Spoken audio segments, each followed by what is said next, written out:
안녕하세요. 박철호 경매TV 박철호 대표입니다. 경매 물건 제가 종종 소개해드리고 있는데요. 사실 이제 우량하고 좋은 물건들은 거의 신건에 1차 때 낙찰이 되죠. 유찰이 한 번도 안 된 상태에서. 그런데 유찰이 많이 되는 물건들이 있어요. 뭐 2번, 3번 이렇게 거의 반토막까지 유찰이 되는 경우 있는데, 사실상 이런 물건들 거의 둘 중에 하나죠. 권리관계가 결정적인 어떤 문제가 있거나 아니면 부동산으로서의 가치가 없거나, 그러니까 유찰이 되겠죠. 지금 경매 물건을 보는 인구가 대한민국에 굉장히 많은데 왜 입찰을 안 하고 가만 놔두겠습니까? 다 이유가 있겠죠. 네. 너무 당연한 얘기죠. 근데 이제 현재 남양주에서 그 덕소에서 진행 중인 아파트 하나 있는데 유찰이 굉장히 많이 되고 있어요. 자, 물론 이렇게 유찰이 많이 되는 거 문제가 대부분 있죠. 근데 그 문제를 잘 파악하고 입찰을 한다 그러면 또 좋은 결과를 또 만들어낼 수도 있거든요. 바로 그런 물건 중에 하나라고 볼 수 있고요. 그러면 자세한 물건 내역 보면서 상세 내역 소개해 드리도록 하겠습니다.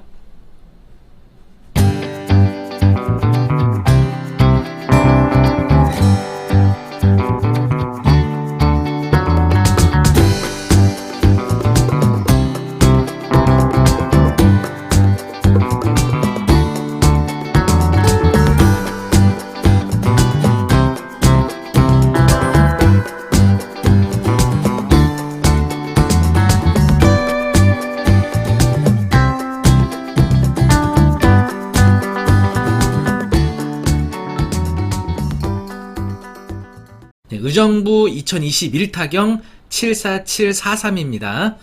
와부 덕소리 남양주 덕소 동부센트레빌 현재 1층입니다. 여기는 1층, 중간층은 아니에요. 1층이라는 거 감안하시고 개인정보는 이제 제가 비공개 처리했습니다. 32평형입니다. 아주 많은 분들이 제일 가장 선호하시는 평형대죠. 감정가 6억 3,200이었고요. 현재 최저가 2억 1,677만 6천원입니다. 굉장히 많이 유찰이 됐죠, 현재. 자, 시세 한번 볼까요? 네이버 부동산에 올라온 시세 보시면은 한 8억 정도의 매물들이 지금 나와 있단 말이에요. 이렇게 8억 정도, 물론 호가긴 한데 지금 반의 반값이죠, 완전히. 다 이유가 있겠지만, 자, 17개 동으로 구성되어 있고요. 1220세대입니다. 2006년도에 사용 승인됐고요. 네, 그리고 동부 DNC 유한회사에서 건설했고 개별 난방 도시가스로 돼 있네요. 자, 그럼 권리 분석 해보도록 하겠습니다. 현황 조사서 보시면은요, 집행관이 현장을 출장 나가서 만났네요. 사람을, 임차인 배우자를 만났어요. 진술에 의하면 임차인이 가족이 거주하고 있다고 진술돼 있네요. 그리고 진술에 의한 내용은 뭐냐면요, 이 전입 신고 날짜는 이 집행관이 주민센터 가서 전입 세대 열람을 발급받거든요. 그 전입 세대 열람을 통해서 확인된 전입 날짜니까 이거에 대해서는 오류가 거의 없습니다. 그런데 이 보증금에 대한 부분 3억 2천, 이거는 주민센터에서 확인할 수가 없어요. 이게 개인정보이기 때문에. 물론 전입신고 날짜도 개인정보지만 주민등록법 시행규칙에 따라서 전입 세대 열람을 발급받게 되어 있는데 임차인의 보증금 정보를 확인해야 된다는 법 규정은 없단 말이에요. 그래서 3억 2천에 대해서는 여기 집행관 그 조사 기록 내용에 따라서 임차인 배우자 진술에 의해서 3억 2천이라는 거를 기재를 한 겁니다. 물건명세서 보셔도, 자, 물건명세서 보시면 김씨로 된 임차인이 3억 2천만 원의 보증금으로 현황조사 때 확인이 된 거죠. 그런데 보시면 배당 요구에 날짜가 안 써 있어요. 보통 배당 요구하면 요 정보 출처 구분의 아래쪽에 권리 신고라고 여기 써집니다. 권리 신고. 권리 신고. 근데 지금 안 써 있죠.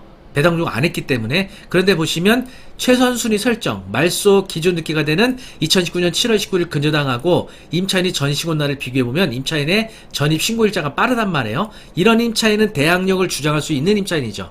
근데 배당 요구를 안 했죠. 그러면 낙찰받은 사람이 3억 2천만 원을 추가로 부담해야 되는 겁니다. 임차인에게 보증금 반환 의무를 낙찰받은 사람이 지게 되는 거예요. 뭐 이 부분까지는 웬만큼 경매 공부하신 분들은 다 아시겠죠. 네, 말소 기준 늦기가 되는 최선순위 근저당보다 전입이 빠른 임차인들은요, 경매 절차에서 대항력을 주장할 수 있어요. 계약갱신 요구권, 보증금 반환 청구권, 이런 거를 낙찰받은 사람에게 다 주장을 할 수가 있어요. 근데 만약에 확정일자 받았고 배당 요구를 통해서 보증금 전액 배당 받으면 그냥 나가는 겁니다. 나가겠다는 의사 표시예요. 그런데 배당 요구를 아예 안 했다? 그런 이런 임차인들은 계약갱신 요구권을 통해서 계약 기간 또는 갱신 기간까지 거주를 하겠다는 거죠. 그리고 보증금은 낙찰받은 이 매수인에게 청구하겠다. 이런 의사표시예요. 물건 명세를 통해서 이런 정도는 다 확인할 수가 있겠죠.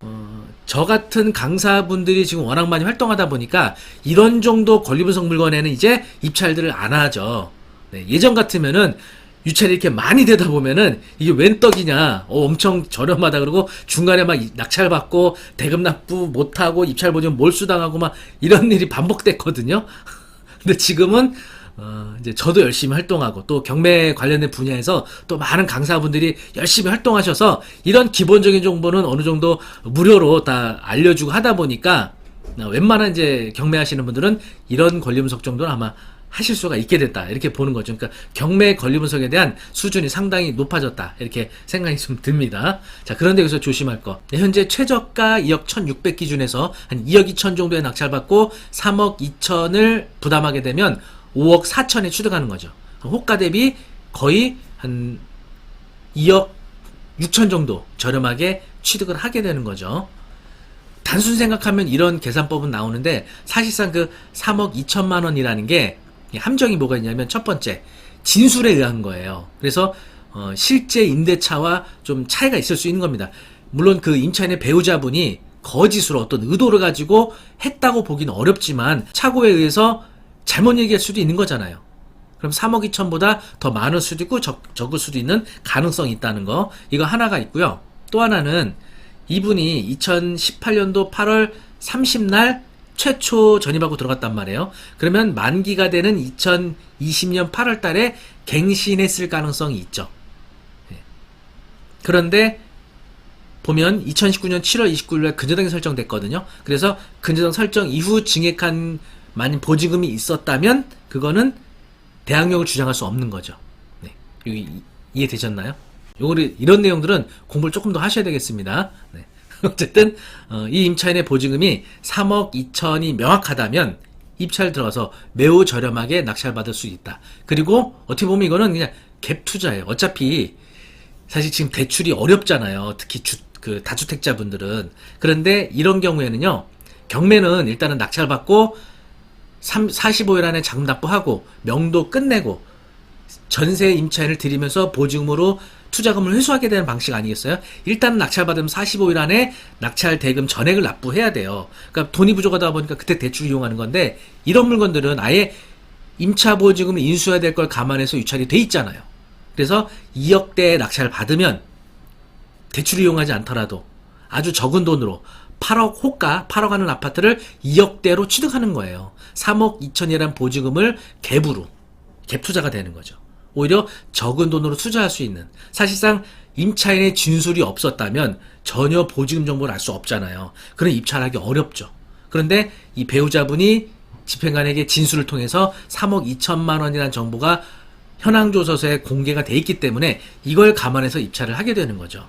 다만 이 진술 내용이 사실하고 어떤 다른 부분이 있을 수 있기 때문에 그거는 잘 좀 더 면밀하게 분석이 필요하겠죠. 근데 물론 이 집 차서가 벨루로 갖고 좀 물어볼 수도 있겠지만 사실 뭐 이분들이 그동안 많은 분들한테 그동안 시달렸을 수도 있고요. 자신의 정보를 또 그냥 길 가는 분들에게 그냥 막 정보를 준다는 것도 좀 상식적이지 않잖아요. 아마 쉽지는 않을 겁니다.